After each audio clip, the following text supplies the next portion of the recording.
بسم اللہ الرحمن الرحیم۔ پرانے ترکی گھروں کے پہلو بہ پہلو نئے ترکی گھر، اور یہ ایک پرانی عمارت جو ایک اسکول کی شکل میں منظور کی گئی ہے، لیکن ہے اس میں وہ عظیم الشان مدرسہ جہاں علم و فنون کی گہما گہمی ہے۔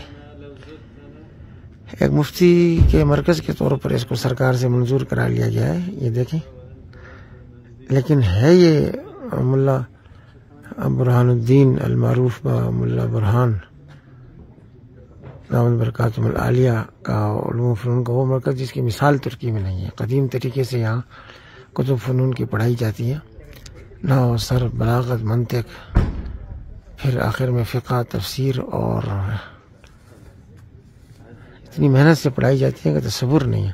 یعنی طالب علم سبق تیار کرتا ہے اور پھر آ کر استاد کو سناتا ہے، اور ایک طالب علم آ کر استاد کو جب سناتا ہے تو وہ ایک ہی ہوتا ہے، دوسرا نہیں ہوتا۔ جیسے ہمارے حفظ اور ناظرہ کا سبق اکیلے سنایا جاتا تھا نا، ایسے پھر اٹھ کر جائے گا تو استاد اس کو 3 منٹ میں اپنی مباحثہ مناقشہ اس کی سبق کے اوپر کر لے گا، 5 منٹ میں کر لے گا، زیادہ سے زیادہ 10 منٹ میں، 12 منٹ سے زیادہ نہیں جاتے یہ۔ پھر دوسرا شاگرد آ جائے گا۔ اب شرح جامی 40 طلبہ پڑھ رہے ہیں تو 10 استاد بیٹھے ہوئے ہیں، اور ایک استاد کو کے پاس اجازت ہے کہ آپ سبق پڑھیں اور دوسرے کے جا کر سن لیں، بس۔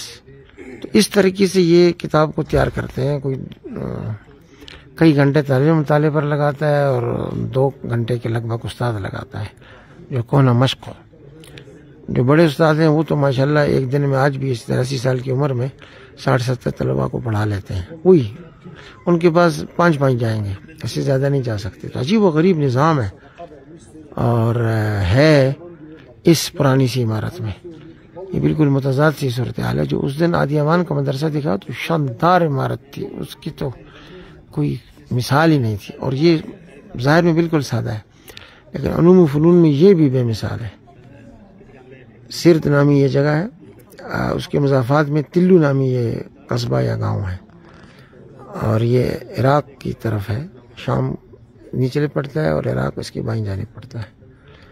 وہ جو نصیبین والا پہاڑ ہے جہاں سے جن آئے تھے، نفر من الجن یستمعون القرآن، وہ اس سے آگے جا کر ہے۔